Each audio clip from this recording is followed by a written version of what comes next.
Today I'm going to have a little talk about something a bit different, but it can be used to help you find buried treasure, shall we say. Okay, a lot of people are not going to believe in this, but I am a believer, and you need confidence in it too. We're talking about dowsing.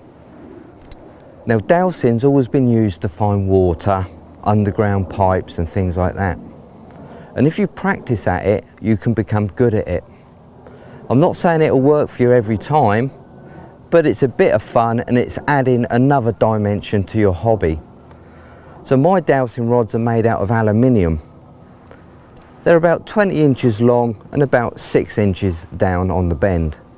A lot of people put big biro pens on there or made out of wood, but I'd suggest if you're new to dowsing, keep this really simple. Aluminium rods, 5mm wide, 20 inches by 6 inches, and you're there. So okay, how do you start dowsing? What's the first things you need to do? To start dowsing, you need to form an association with the rods. Now, to form an association with the rods is asking questions. It's probably not going to work if you're around a crowd of people or you're in a noisy environment. Here, we're nice and quiet, we're chilled out. So, thumbs on the top of the rods, a nice grip on the hands. The first question we ask is, what way would you go for the answer yes? And as you can see, my rods are crossing. Open. What way would you go for the answer no? And as you can see, you only need a little bit of movement, but no is opening up. So now I've worked out an association with my rods. They're a personal thing. Always use the same rods. Don't make things complicated by putting big pens in there or using bits of wood.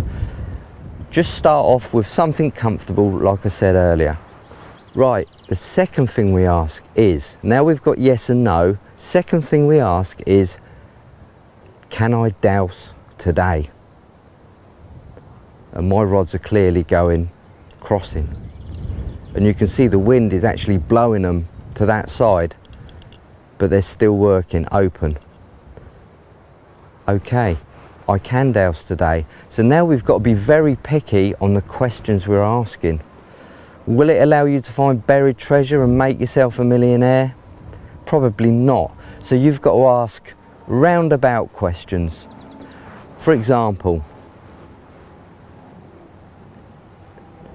is there any buried silver? Oh, let's stop the wind. Is there any buried silver in this field? There is buried silver in this field. Good. Can you point me towards the nearest buried silver?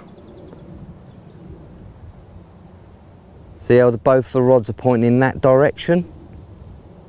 That's where we're going to walk. Just keep concentrating about buried silver. And the rods have crossed. Look what happens when I step back. The rods open. The rods are crossed.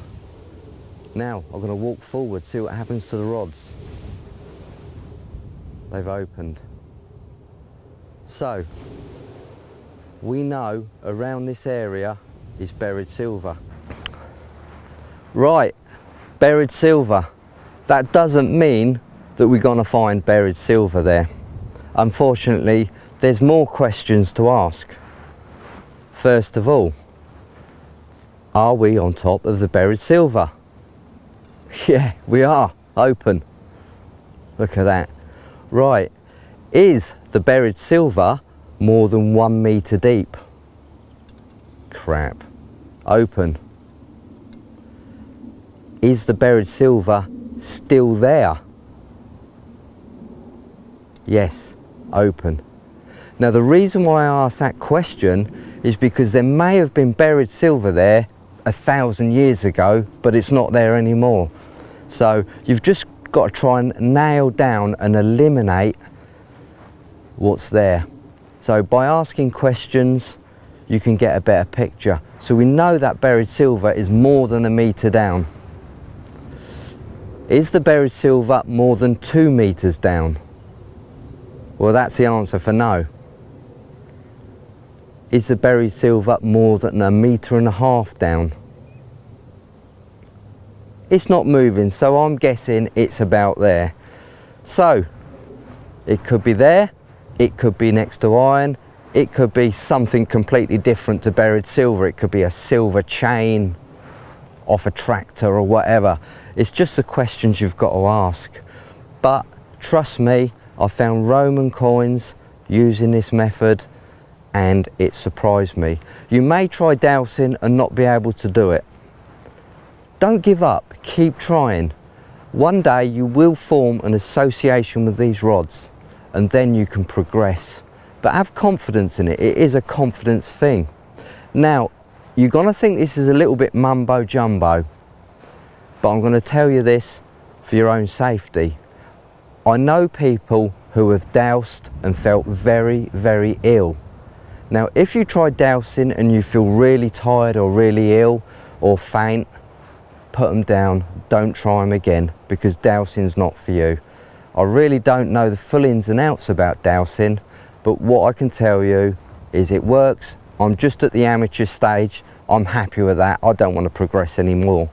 But it's worth a try and it's a bit of fun too. So, enjoy.